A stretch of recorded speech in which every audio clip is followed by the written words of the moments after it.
Hare Krishna. Jaya Jaya Shri Chaitanya Jaya Nityananda Jaya Advaita Chandra Jaya Gaura Bhakta Vrinda Jaya Jaya Shri Chaitanya Jaya Nityananda Jaya Advaita Chandra Jaya Gaura Bhakta Vrinda Jaya Jaya Shri Chaitanya Jaya Nityananda Jaya Advaita Chandra Jaya Gaura Bhakta Vrinda. We continue reading from Caitanya Caritamrita, Adi-Lila, chapter 5, text 226. Se aparade tara nahi ka nistar, gora narakete pade ki baliba ar. Translation and purport by His Divine Grace, A.C. Bhaktivedanta Swami Srila Prabhupada. For that offense, he cannot be liberated. Rather, he will fall into a terrible hellish condition. What more should I say? Which was this? 226. The offense?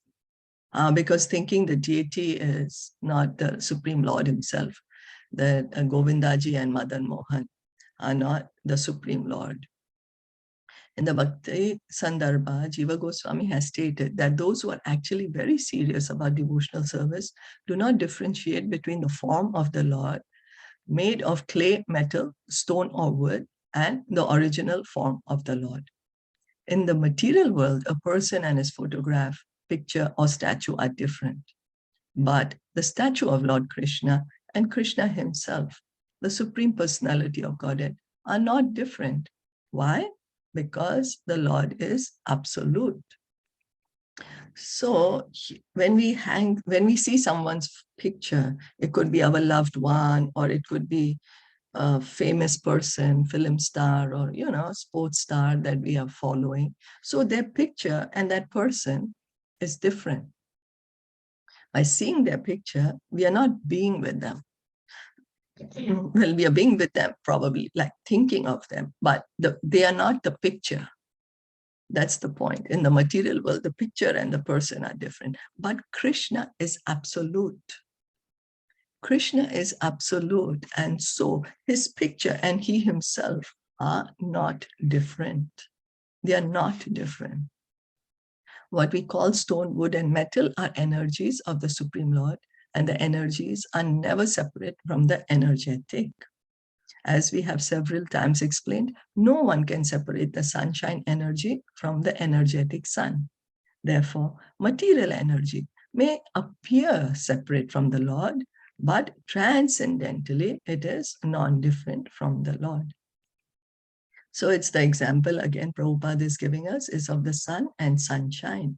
Sun and sunshine, we cannot separate it. We cannot say, I'm going to separate the sun and I will have a sun without sunshine. Or we cannot say, I will have sunshine without the sun. It's never going to happen.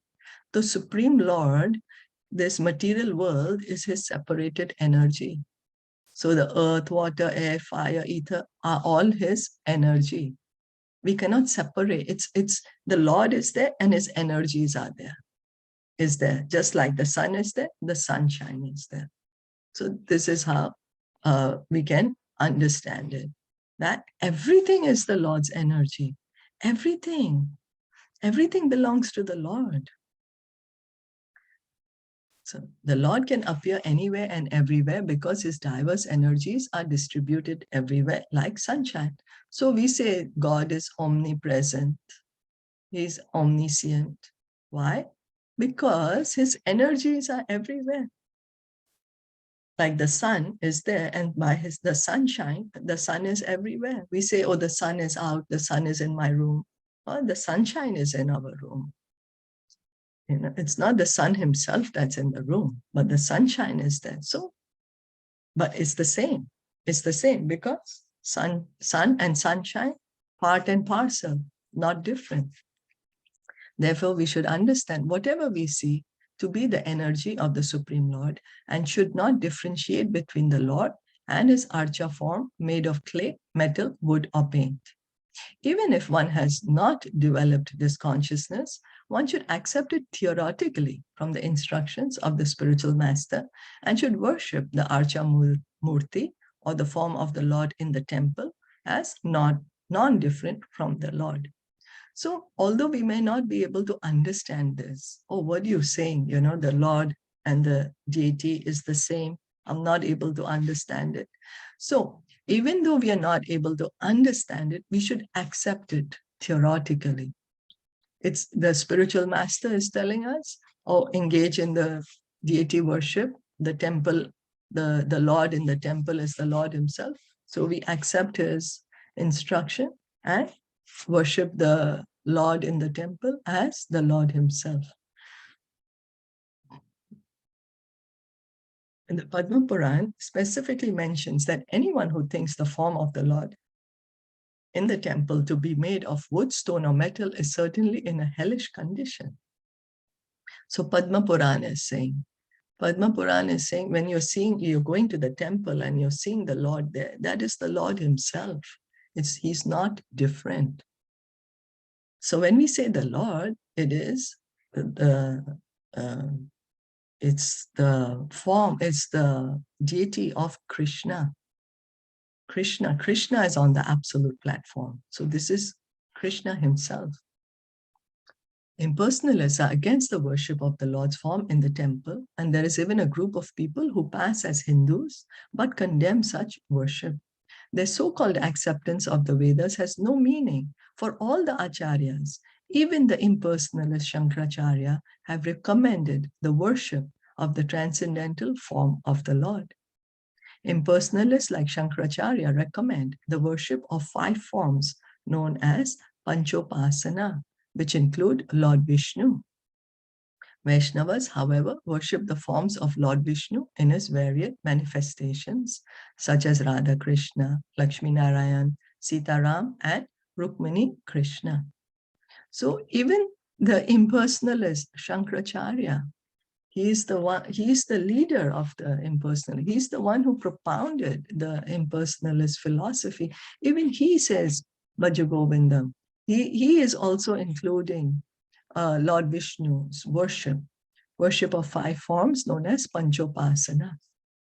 So the Vaishnavas, the devotees of the Lord, they worship the deity as Radha Krishna, Lakshmi Narayan, Sitaram, Rukmini Krishna, these forms of Krishna.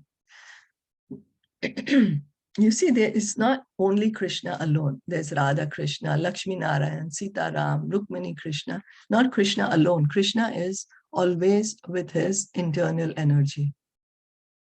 Always. Not only Krishna. He's not alone. Krishna is always accompanied by his energies. Mayavadis admit that worship of the Lord's form is required in the beginning, but they think that in the end, everything is impersonal. Therefore, since they are ultimately against the worship of the Lord's form, Lord Sri Chaitanya Mahaprabhu has described them as offenders. So there might be some people who say, okay, you worship in the beginning, but later on you don't need this worship. But this is not true, because the Lord is eternal. His form is eternal. It is absolute. We are not able to understand it. But it doesn't mean something that we can't understand has to be false. When the Vedic scriptures, when the spiritual scriptures are telling us this, we need to just accept them as it is, even though we don't understand it. We can't reject something because we are not able to, with our mind, able to understand it. But it's coming from, it's mentioned in the Vedas. The Vedas is the perfect authority. So we should just, my dear Lord, I don't know what this is, but please help me. I will accept it as you are saying. Please help me understand this. Srimad Bhagavatam has condemned those who think the body to be the self as Bhauma Ijyatihi. Bhauma means earth and Ijyatihi means worshipper. So there are 2 kinds of Bhauma Ijyatihi, those who worship the land of their birth, such as nationalists who make many sacrifices for the motherland, and those who condemn the worship of the form of the Lord. One should not worship the planet Earth or land of his birth, nor should one condemn the form of the Lord, which is manifested in metal or wood for our facility. Material things are also the energy of the Supreme Lord. So the Bhagavatam is saying that don't be the worshipper of your body. The body is made of earth. Don't worship that. Don't worship this. You're worshiping your body, which is made of earth. Don't worship the place that you're born in, saying that this is the most worshipable place. Why? Because I'm born in it. Next life, we are born in something else, then we'll say this is the most worshipable. Why? Because I am born in it. Oh, the object of our worship is the Supreme Lord. Where is all this material things coming from? Where is the wood, earth, water, air, clay? Where is this coming from? This is coming from the Supreme Lord himself. So it is the energy of the Supreme Lord. This is the point we have to understand. We are not able to understand that these material things are also energy of the Supreme Lord. They don't just come out of thin air. Nothing is happening of thin air. We don't see any new elements being created just by like that. Otherwise there would be things just being created just like that. No, this all belongs, it's the material energy is the energy of the Supreme Lord. Hena ye Govinda Prabhu Paino Yanha Haite Tanhar Charana Kripa Ke Pare Varnite. Therefore, who can describe the mercy of the lotus feet of him, Lord Nityananda, by whom I have attained the shelter of this Lord Govinda? So did you have any comments or question on the verse that we just read?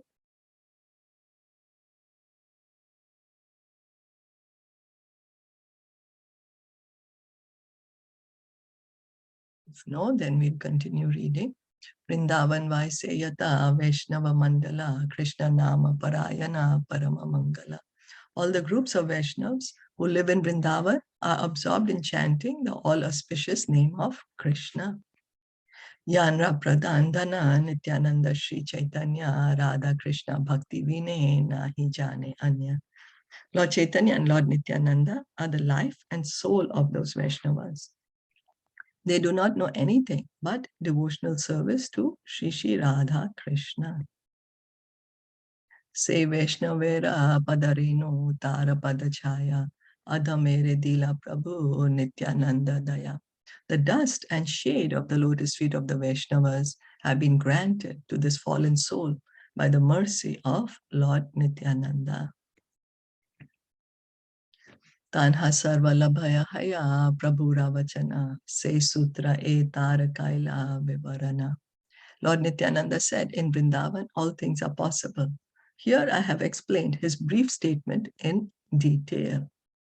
In Vrindavan, all things are possible. So this is a bit long verse. We'll stop here for today if there are no questions or comments. Shri Caitanya Caritamrita ki jai, Shila Prabhupada ki jai, Gaur Bhakta Vrinda ki jai, Hare Krishna.